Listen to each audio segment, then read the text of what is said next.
Gloria a Dios, bendito sea el Padre que nos concede este tiempo tan especial y estamos, hermanos, les cuento que estamos, yo estoy creyendo por un tiempo crucial en nuestros corazones y como citaba ahora Juan 17, yo creo que esto es uno de los puntos más importantes de los que nosotros venimos hablando.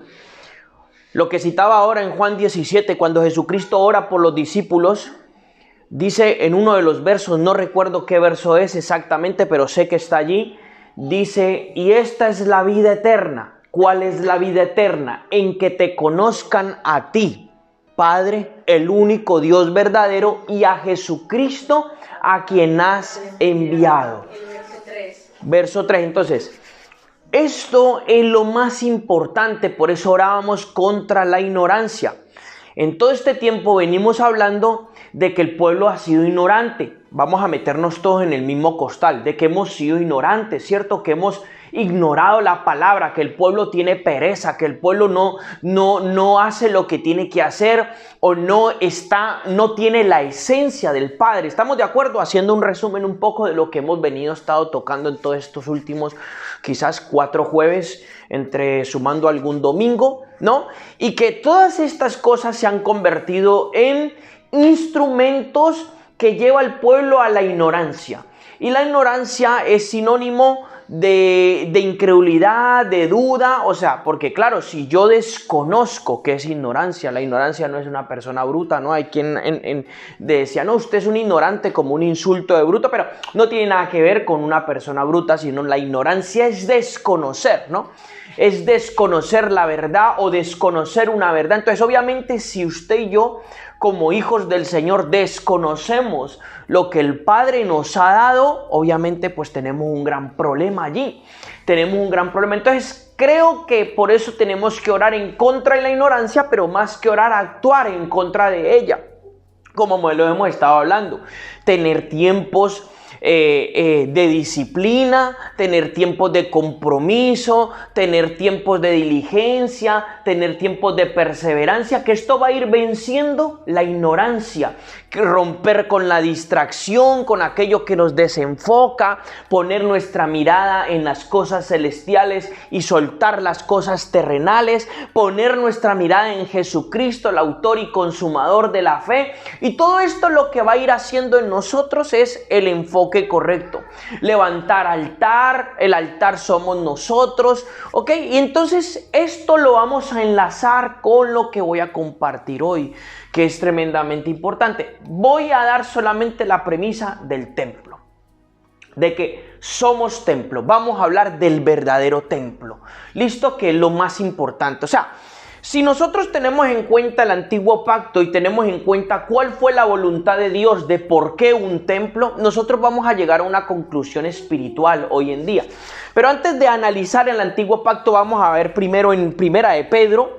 Vamos a analizar primero la escritura en Primera de Pedro y vamos a ver a Pedro y a Pablo que empiezan a hablar del templo. Solo voy a ser muy breve en algunas escrituras. Ok, dije Primera de Pedro, más o menos capítulo 2.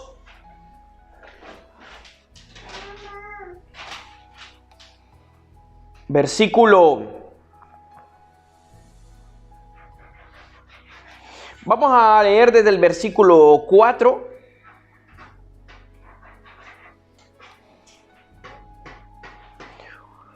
Pedro y Pablo, ellos son los encargados de poner un fundamento apostólico, ¿ok? De el diseño que Dios dio del templo en el antiguo pacto. Ellos ven que es un diseño celestial y ellos lo establecen como apóstoles del Cordero, lo establecen sobre la iglesia, como el diseño de Dios sobre la iglesia. Es decir, entendiendo cuál era el verdadero templo. Siempre Cristo habló del verdadero templo como su cuerpo, como que Él era el verdadero templo. ¿Listo? Por eso tenemos que entender esto. Mateo 24 no es el fin del mundo, no es la venida de Jesucristo, no es la gran tribulación. Eso no es Mateo 24. Mateo 24 básicamente es el fin de una era. y el fin de una era empieza con la destrucción del templo físico.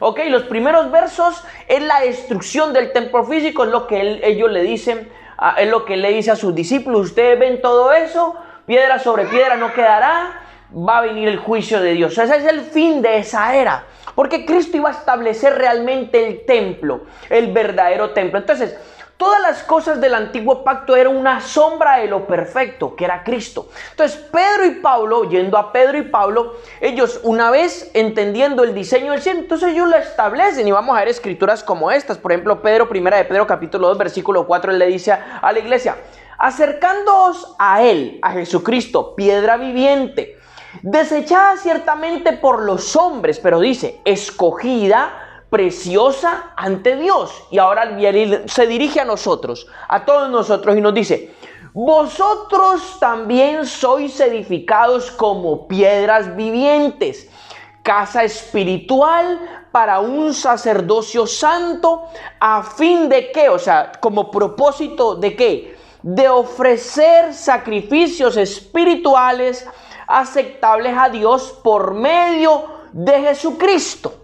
Luego dice el verso 6, por lo cual la escritura dice, he aquí pongo en Sión la piedra angular, está hablando de Cristo, escogida, preciosa, el que cree en ella de ningún modo será avergonzado. Escuche, Cristo es el centro del templo, en la piedra angular, y Pedro nos está diciendo que nosotros somos piedras vivas de ese templo, de esa casa espiritual. O sea, cuando Pedro está diciendo, y vosotros como como piedras vivientes, edificados a esa casa espiritual. ¿Cómo? ¿En qué? En un sacerdocio santo. Entendámonos, situémonos aquí. ¿Qué hacía el sacerdocio? Representaba a Dios hacia el pueblo, ¿ok? Y presentaba al pueblo hacia Dios. Eso hacía un sacerdocio. El sacerdocio era un mediador de Dios. ¿Sí me hago entender? Eso era un sacerdocio. Entonces el sacerdocio interactuaba con Dios, consultaba al Señor y hacía lo que el Señor le decía. El sacerdocio. Entonces Pedro está diciendo que nosotros somos esas piedras, esas piedras espirituales con las cuales Dios está edificando una casa espiritual. Entonces, aquí viene ese punto.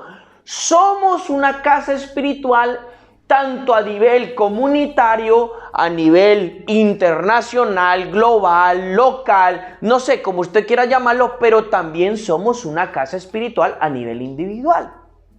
¿Ok? Entonces, si Dios quiere, lo digo así, si Dios quiso, vamos al antiguo pacto, quiso de alguna manera, aceptó que el pueblo hiciera un templo, era porque él tenía un propósito, vivir con ellos, aunque fuera una sombra, aunque no fuera realmente lo perfecto. Siempre hubo un propósito y siempre estuvo en el corazón de Dios. Cuando viene Cristo, Cristo eso lo hace posible, porque entonces ya el templo no es un edificio físico, un altar físico, ni el lugar santísimo, ¿ok? Ya no es eso, sino que el templo está en nosotros, o es decir, somos nosotros. Obviamente dentro de nosotros hay un diseño que corresponde al templo y corresponde al tabernáculo también, ¿ok? O sea, por ejemplo, el templo tenía atrios, lugar santo y lugar santísimo. Nosotros somos espíritu, alma y cuerpo. ¿Sí me dan? Entonces hay un diseño de Dios en ese sentido, y él siempre estuvo en su corazón que él quería habitar con el pueblo. Entonces, si nosotros en este tiempo somos la casa espiritual de Dios, él viene a nosotros y habita en la casa espiritual y nos hace sacerdotes para él. Eso es lo que dice Pedro, eso es lo que Pedro establece como apóstol de Jesucristo, entendiendo el diseño. Pablo dice lo mismo, lo dice en otras palabras, Efesios capítulo 2, versículo 20. Pablo habla. Bueno, ustedes saben que Pablo en otras citas, Pablo dice, vosotros sois el templo del Dios vivo, el que se une al Señor, un espíritu es con él. Cuidad vuestro templo, porque el que destruye el templo, Dios lo destruirá a él. ¿Recuerdan? Eso está en 1 Corintios capítulo 6.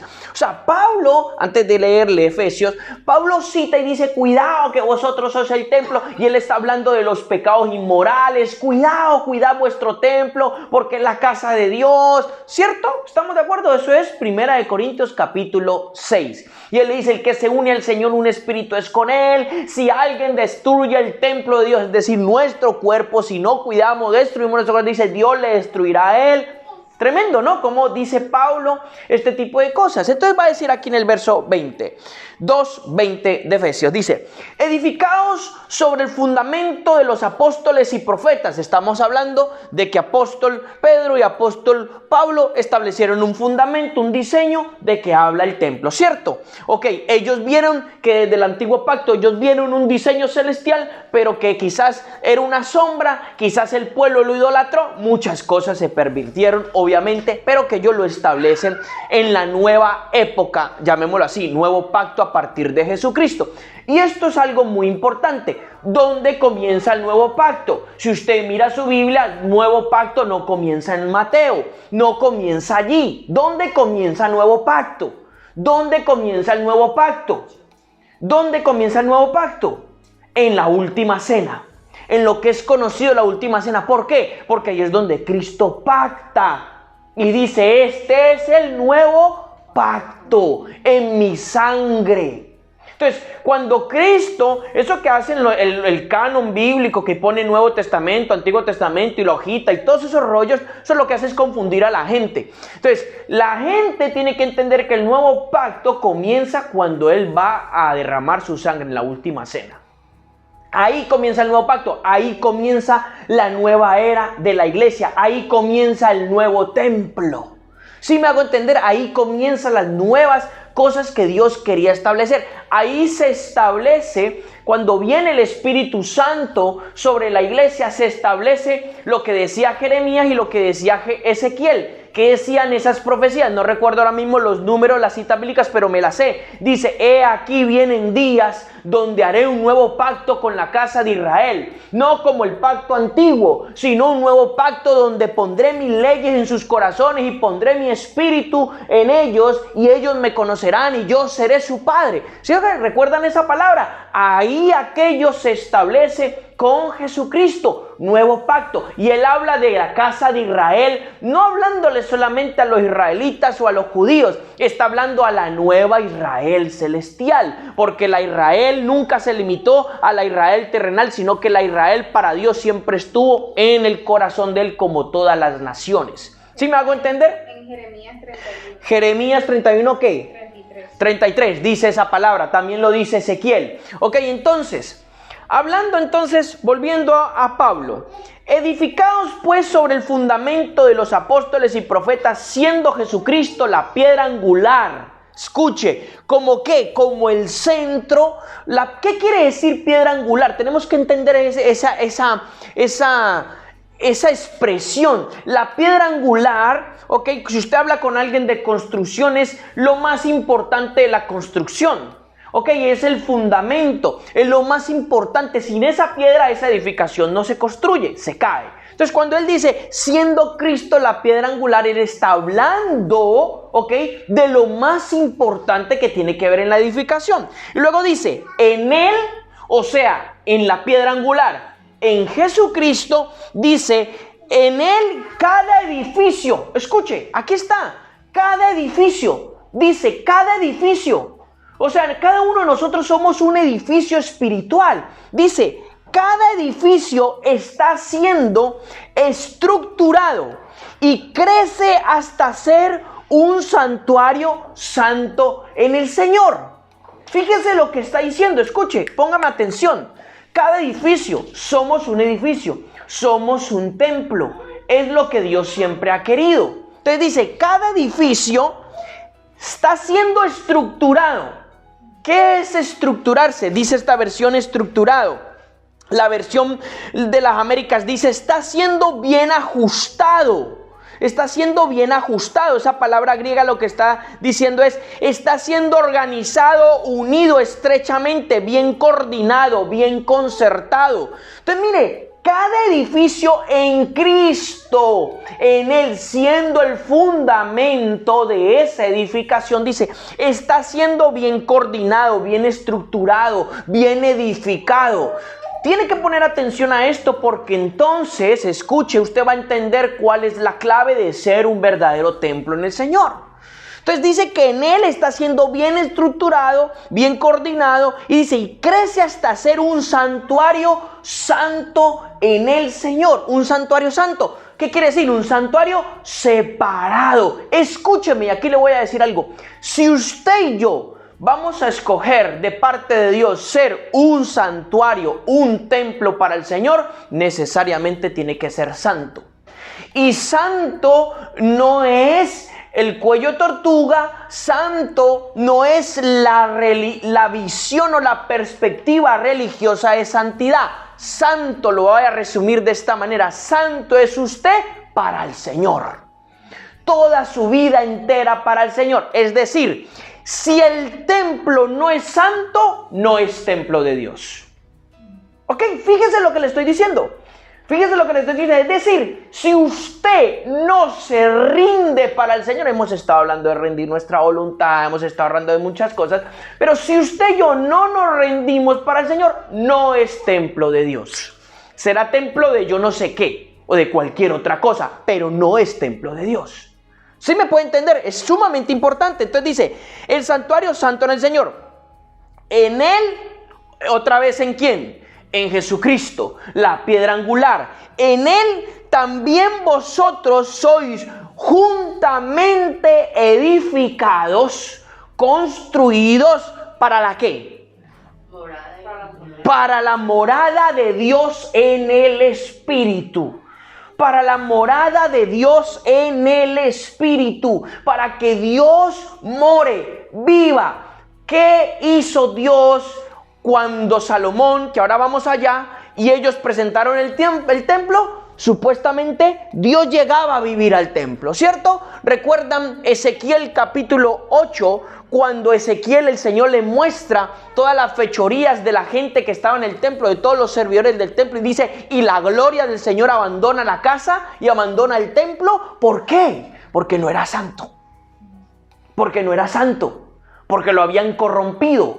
Estaba corrupto. ¿Sí me hago entender? Entonces, bien importante es este punto. Si Dios, el propósito de Dios es que seamos su templo, su casa y su morada, punto. Pero si yo no estoy dispuesto a que yo ser ese templo, uno, santo, es decir, ¿qué quiere decir eso? Que tengo que cuidarme de esto. No, obviamente que mi vida tiene que ser toda para el Señor.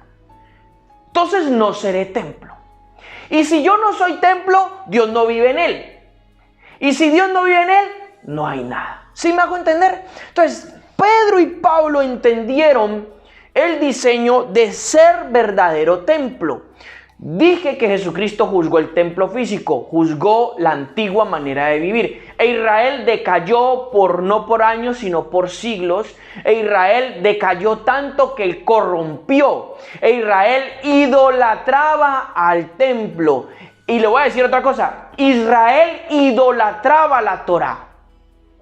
Idolatraba la ley. Israel decía que la ley era Dios y no era verdad. No era así. Entonces por eso es que Cristo, la mayor controversia que él tiene es contra los fariseos y contra el espíritu religioso que ellos tenían. Era la mayor controversia. Entonces usted ve que Cristo oscila en un péndulo. Es tremendamente amoroso, tierno, pero se va para el otro extremo y a los fariseos les da duro. ¿Sí me entienden por qué? Porque él venía a juzgar. Él venía a salvar, pero él venía a juzgar. Mire qué interesante esto. No venía a condenar. Entonces, por eso es que a Cristo le decía, ¿y por qué? ¿Por qué comes con publicanos, pecadores, prostitutas y toda esta gente? Y él le dijo, ¿por qué? Porque los sanos no necesitan de médico. Y los que están enfermos necesitan de médico. Y el Hijo del Hombre vino ¿a qué? A salvar lo que se había perdido. Entonces él coge a los fariseos y les dice: ustedes no han entendido el pergamino de Oseas. Ustedes no entendían lo que dice Oseas. Misericordia quiero y no sacrificios. ¿Sí me entienden? Entonces él juzga esa generación. Él dice, él mismo no juzga a la generación, pero la palabra que él trae el Padre juzga a la generación. Entonces, cuando las palabras de juicio que Jesucristo suelta sobre Jerusalén, oh Jerusalén, Jerusalén, oh Jerusalén, tú que matas a los profetas, descenderás hasta el Seol, oh esto, lo otro, el templo, las palabras que él suelta de juicio, era que él venía a juzgar y a destruir una era, la era que Israel había vivido por tantos siglos que se había acabado. ¿Sí me entiende? Y abrir la nueva era en el Señor, era la era que abría el Mesías. Entonces, Pedro y Pablo establecen por diseño divino qué es un verdadero templo. Escuche, porque Pedro le está hablando a judíos, Pablo le está hablando a judíos y a griegos, también Pedro, y ellos tienen que hacer de parte de Dios por el poder del Espíritu. Escucha, a lo mejor a usted le es más fácil, pero a un judío no le es fácil cambiar esto. A un judío que estaba en el judaísmo, que idolatraba el templo, que toda su vida giraba en torno a la liturgia del templo, dígame, ¿cómo era para él cambiar y entender lo que Dios había hecho? Hermano, es más, la iglesia los primeros años es un tiempo de transición. La iglesia no cambió su mentalidad de la noche a la mañana. La iglesia tuvo un tiempo de transición. Es más, cuando Pedro y Pablo están escribiendo alrededor del 60 en adelante después de Cristo. O sea, estamos hablando de que están escribiendo después de 30, 40 años desde que Cristo ya había venido, había establecido la iglesia. Entonces, todos esos años estamos hablando que son años de transición, son años donde Cristo está estableciendo su iglesia, estableciendo el diseño, y a ellos obviamente tenían que entender que era el diseño de Dios. Entonces por eso usted va a ver en Hechos 3 que Pedro y Juan van a la hora de la oración al templo. ¿Sí me hago entender? Era una transición y ocurre aquel milagro allí. ¿Sí me entiende? O sea, era una transición. Ellos todavía no habían entendido completamente todo. Es más, Cristo les dijo a ellos: tengo muchas cosas que deciros. Pero le dice, a ver si lo saben, todavía no lo pueden soportar. Pero, cuando venga ¿quién? El Espíritu de Dios, Él os enseñará todas las cosas. Entonces, el Espíritu Santo, cuando entra en la iglesia, empieza a hacer el cambio y la transición en todos los corazones de los hermanos, en este caso de los apóstoles, de los discípulos y los primeros discípulos de la iglesia primitiva. ¿Sí me entiendo por qué? Pues si Jesucristo le soltaba de sopetón todo eso, esos hermanos se atragantaban, obviamente no iban a poder entender que era el diseño de Dios. Entonces Pedro y Pablo establecen esto como suma importancia y nos enseñan esto. Ahora vamos entonces a analizar un poquito en Primera de Reyes, cuando Salomón, por diseño de David, capítulo 6, Primera de Reyes capítulo 6, Primera de Reyes capítulo 6, versículo, ya le voy a decir, vamos a leer el verso 11, más o menos. Escuche, no le voy a leer todo porque se haría muy largo la situación. Lo pongo en contexto. Salomón, David muere, David le entrega unos diseños, a Salomón, de lo que Dios le había hablado. Recuerde que para ese entonces el tabernáculo, lo que era el tabernáculo de Moisés ya no existía, había estado destruido. Lo que existía en aquel entonces era el tabernáculo de David. ¿Listo? Y entonces Dios va a hacer la transición del templo, algo que David tenía en su corazón, pero que no fue de parte de Dios, sino que David tenía en su corazón, pero porque David vio un diseño. Obviamente esto esto dio pie a que se pervirtiera más adelante. Pero escuche, Dios en un primer momento lo aprobó. Cuando entra Salomón y ejecuta ese plan, entonces dice el verso 11, Salomón está en el plan de la construcción del templo. Entonces dice el verso 11, Primera de Reyes 6, 11, dice: y la palabra de Yahvé fue dirigida a Salomón diciendo: en cuanto a la casa que tú estás edificando, mire lo que empieza a decirle, y ponga atención a esto: si andas en mis estatutos y pones por obras mis juicios y guardas todos mis mandamientos para andar en ellos, dice la palabra, yo cumpliré contigo mi palabra que hablé. ¿A quién?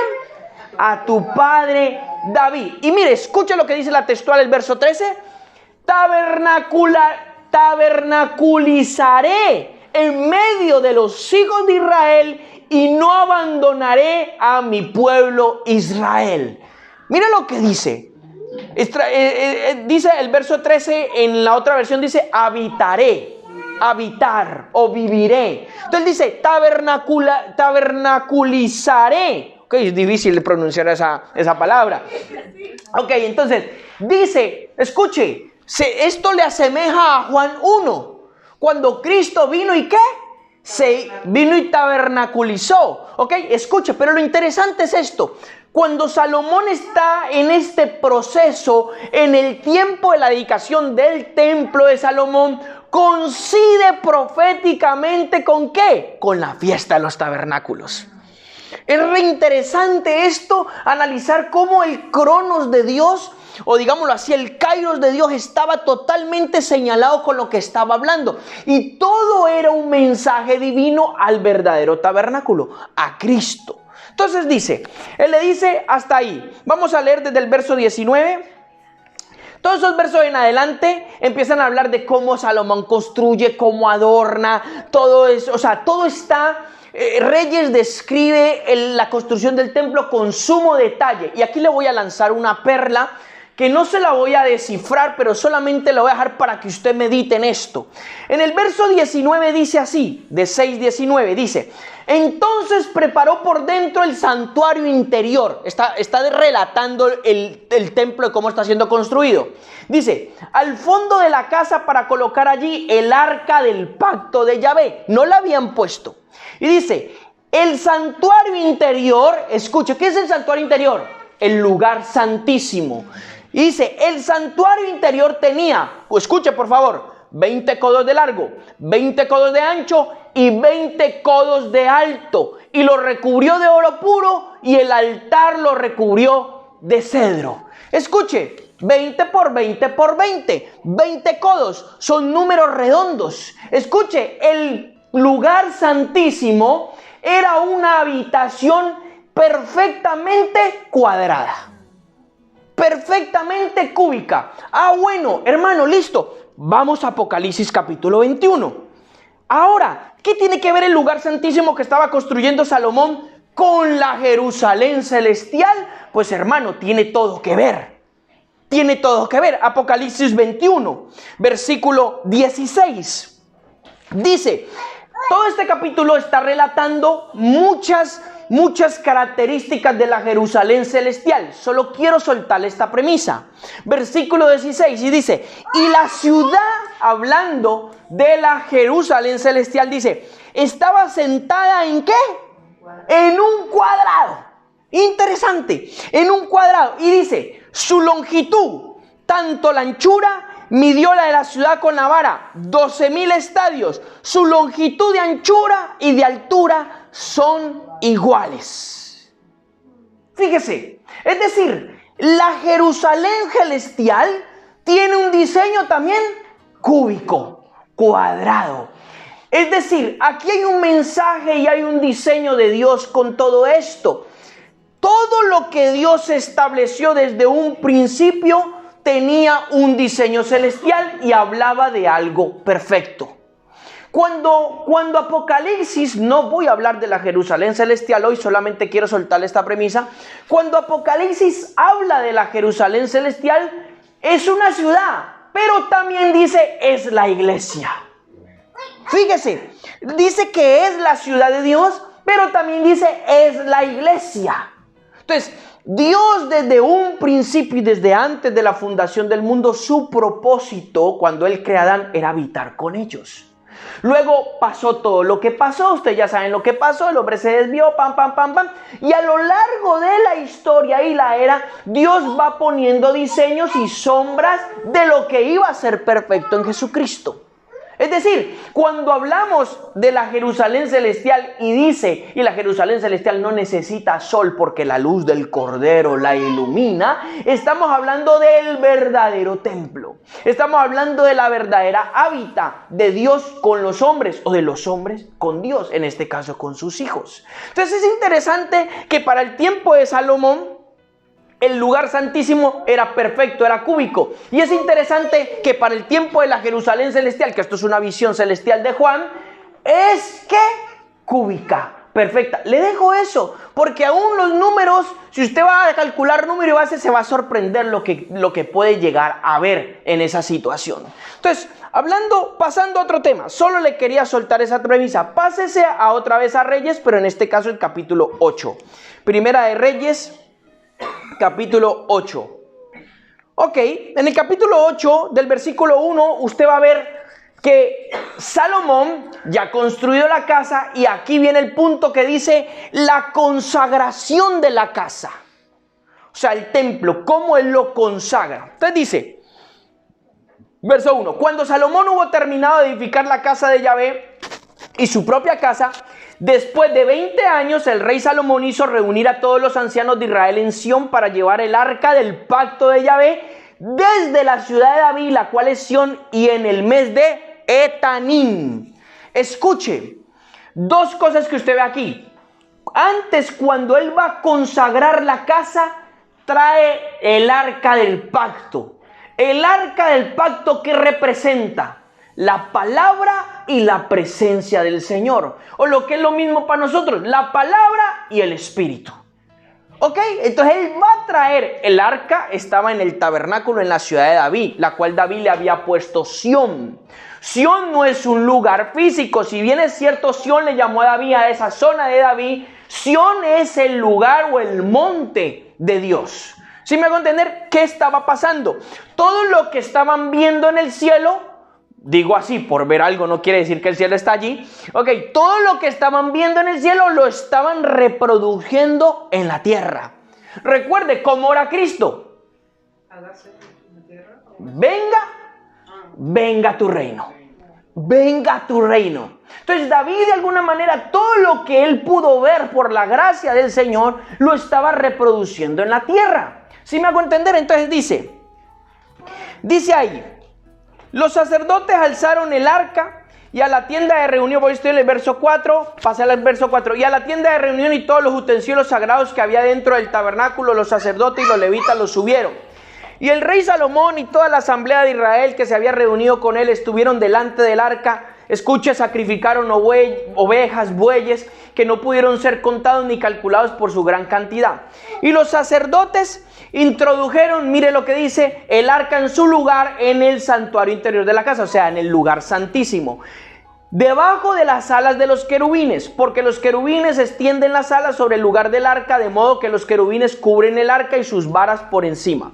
Aunque las varas eran tan largas que los extremos de las varas se dejaban ver el lugar santo que está delante del santuario interior, pero no podían verse desde fuera. Ninguna cosa, escuche esto, ninguna cosa había en el arca.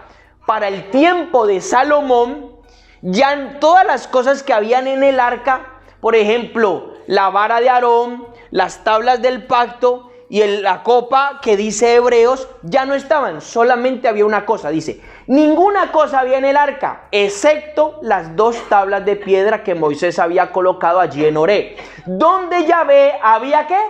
Pactado con los hijos de Israel cuando salieron de la tierra de Egipto. Y aconteció que al salir los sacerdotes del santuario, escuche esto, cuando ellos introdujeron el arca en el lugar santísimo, dice, y aconteció que al salir los sacerdotes del santuario, ¿qué dice? La nube llenó la casa. La nube es la gloria, llenó la casa. La gloria de Dios, la presencia de Dios. saturó la casa y se posó en el lugar santísimo. Escuche, número 1, premisa importante. Para yo ser templo, tiene que haber una consagración. Primero que todo, yo tengo que consagrarme como templo al Señor. Número 2, para que la gloria llene este templo, tengo que introducir el arca, que es la presencia y la palabra. El espíritu y la palabra. Cuando eso es introducido en el templo, en mi templo, en su templo, entonces ¿qué va a acontecer? La nube llenará la casa. Y ese es el diseño del que Dios está hablando en este tiempo para nosotros. Por eso estamos hablando de recuperar la palabra, estamos recuperando de hablar la esencia, estamos hablando de todo esto. ¿Por qué? Porque Dios, ¿cuál es lo que Él quiere? Sí, somos templo de Dios, dice la Escritura, pero eso no es una realidad en todo el pueblo. Eso tiene que vivirse, eso tiene que hacerse en nosotros. Entonces, escuche, la nube llenó la casa y los sacerdotes no pudieron continuar oficiando por causa de la nube, porque la gloria de Yahvé había llenado la casa. La gloria de Yahvé, escucha ahí la palabra hebrea es kabod, que es peso, pesado, un gran peso, figurativamente algo que estruenda todo, que, ¿sí me entiende? Que llena todo con un gran peso, una gran majestad. Ellos no pudieron ya seguir allí, se tuvieron que salir. Es decir, habla de que cuando Dios se mete, están fuera los hombres. Los hombres no pueden estar, ¿sí me entiende? O sea, ¿qué es lo que le pasa a Israel a lo largo de los siglos? Los hombres corrompen la casa del Señor, el templo del Señor. Lo corrompen. Entonces, por eso Dios no puede ya operar en Israel de esa manera. Entonces, vamos a leer, pásese al versículo 62, de ahí mismo del capítulo 8. Él sigue hablando de todo lo que está pasando. Entonces, ahora dice, dedicación importante, versículo ¿qué? 62, perdón. Dije 68, 62. Dice, entonces el rey y todo Israel con él ofrecieron sacrificios delante de Yahvé. Y Salomón brindó para la ofrenda pacífica que sacrificó a Yahvé 22,000 bueyes y 120,000 ovejas. Así el rey y todos los hijos de Israel consagraron la casa de Yahvé. Consagración. Dijimos que nosotros éramos un altar. ¿Cómo me consagro a Dios? A través de sacrificios espirituales. ¿Lo está agarrando? Tercer punto y bien importante. ¿Cómo consagras tu templo al Señor? ¿A través de qué? Sacrificios espirituales. Romanos capítulo 12. ¿Qué dice? Presentaos al Señor en vuestro cuerpo como ¿qué? Como santo y agradable, como un sacrificio, que es la verdadera manera de adorar al Señor. ¿Cómo consagro el templo? A través de sacrificios espirituales. En aquel entonces ellos consagraron el templo a través de los sacrificios de paz, de los bueyes y de las ovejas. Esa palabra consagración, escuche, en la Biblia de las Américas es dedicación, así dedicaron. Dice dedicaron. De ahí viene el término. Esa palabra dedicaron es una palabra hebrea que dice propiamente estrechar. Dice dedicar, instruir, iniciar o disciplinar. Mire qué interesante. También de la raíz haná, que es el hebreo, dice estrangular. ¿Sí me entiendes? Ser estrecho. Cuando dice que ellos consagraron, solamente dedicaron aquello para un solamente uso. En este caso, el templo era solo para el uso de ¿qué? De Dios. Porque era la casa de Dios. Y aquí viene ese punto. ¿Qué quiere decir eso en mi vida? Si yo no tengo un uso exclusivo de Dios, no soy el templo de Dios. ¿Sí me hago entender? Esto es tremendamente importante. Por eso Dios no habita en cualquier casa. Por eso Dios no va a ser morada. Bueno, lo voy a llevar a un pasaje importante, ya que estamos hablando de esto. Juan capítulo 14. Vamos a ver Juan capítulo 14, versículo 23. Él está hablando con sus discípulos y Jesucristo le responde y le dice, respondió Jesús y le dijo, el que me ame, mi palabra guardará y mi Padre lo amará. ¿Y qué dice? Y vendremos a él. ¿Y qué? Y haremos morada. Escuche, estamos hablando de la palabra, estamos hablando de principios importantes, estamos diciendo de que antes de que metieron el arca representaba la palabra, la presencia de Dios. Y Cristo está diciendo en el tema del Espíritu Santo, Él está diciendo al pueblo, si usted me ama y ama mi palabra y mi Padre le ama, guarda mi mandamiento, entonces yo y el Padre ¿qué? Haremos morada en él. Es decir, te convertiremos a ti en nuestra casa. ¿Sí me hago entender? Es tremendamente importante, pero tienen que haber esos principios en nuestros corazones. Si no, entonces yo no seré templo del Señor. Volvamos a Reyes. En este caso vamos ya al capítulo 9. Versículo 2. Después de que Salomón hizo todo esto, consagró en el capítulo 8 el templo, oró y dijo, Padre, se arrodilló. Ahí está la famosa oración de Salomón, que usted ya conoce. Él se arrodilla, dice la palabra que él se arrodilla y extiende sus manos al cielo delante de toda la congregación y ora y dice, Padre, dice, Señor, si tus hijos pecan, tú oirás, tus ojos y tus oídos estén atentos a esta casa, etcétera, etcétera, etcétera, etcétera, ¿no? Creo que usted ya debería haber leído eso. Bueno, después de que acontece eso, viene la segunda aparición del Señor hacia Salomón. Capítulo 9.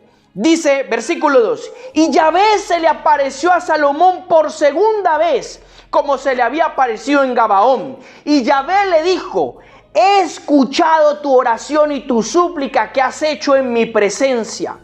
Yo he santificado esta casa que tú has edificado. Fíjese, ahí viene la santificación y consagración. No viene por mí, viene por mi disposición al Señor y es Él quien la santifica. ¿Cómo la santifica? Con su presencia. ¿Qué significa santificar? Separó para su uso propio. Es decir, hermanos, nosotros estamos llamados solamente a ser del Señor y para el Señor y en el Señor. Si no, entonces las cosas no funcionan. Por eso tenemos que recuperar diseño. Hemos perdido muchos de nosotros muchas cosas, pero este tiempo Dios quiere habitar en su pueblo verdaderamente. Que eso se haga en nosotros un davar. Ay, ¿qué quiere decir eso? Que eso se haga vida, que vivifique en nosotros esa realidad. Entonces dice, yo he santificado esta casa que tú has edificado. Dice, he escuchado tu oración, tu súplica que has hecho en mí. Yo he santificado esta casa que tú has edificado. Para poner, escuche, mira, aquí viene. Para poner mi nombre en ella para siempre. ¿Qué nombre? ¿Yo, Hei-Bajei? No. La revelación de lo que Dios es. La esencia de lo que Dios es. Que Dios siempre es. El principio, el fin. Yo soy el alfa, la omega, el aleph, el tau. ¿Sí me entiende? Cuando él dice para poner mi nombre, es la esencia de la revelación de Dios. ¿Sí me entiende? Entonces, cuando dice yo he puesto mi nombre en tu vida, lo que quiere decir es la esencia de la eternidad en nuestra vida, no el yo Hei-Bajei. ¿Sí me entiende? La esencia de la eternidad en nosotros. Entonces dice, para poner mi nombre en ella para siempre. Y dice, mis ojos y mi corazón estarán allí todos los días de tu vida. ¿Qué dijo Cristo? Yo estaré con vosotros hasta el fin del mundo. Ah, hermano, ya sé que el antiguo pacto no se contradice con el nuevo. Es que nunca se ha contradicho.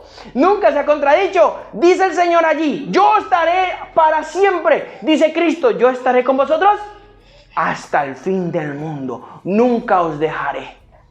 Mire qué interesante. Y dice, en cuanto a ti, ahora se dirige a Salomón, si andas, tómese esto que Dios le está hablando a Salomón como que Dios le está hablando a usted. Tómeselo. Dice, en cuanto a ti, señálese usted, yo, en cuanto a mí, Señor, si andas delante de mí como anduvo David tu padre, con el corazón davídico, con un corazón humillado, rendido. Bueno, ya muchos de nosotros sabemos qué es más o menos David. Dice, si andas delante de mí como anduvo David tu padre, con integridad de corazón y rectitud, haciendo conforme a todo lo que te he mandado. Escuche bien esto. Y guardas mis estatutos y mis decretos. Verso 5. Yo afirmaré el trono de tu reino sobre Israel para siempre, tal como hablé a David tu padre, diciendo, no te faltará varón sobre el trono de Israel. Pero, aquí viene, todo esto es para mí, todo esto es para cada uno de nosotros. Y dice, pero si vosotros y vuestros hijos neciamente, dice una versión, otra versión dice obstinadamente, otra versión dice rebeldemente, dice obstinadamente os apartáis de mí y no guardáis mis mandamientos y mis estatutos que he puesto delante de vosotros, y os vais y servís a otros dioses y os postráis ante ellos, entonces, dice el verso 7, entonces haré cortar a Israel de sobre la faz de la tierra que les he dado. ¿Y qué dice?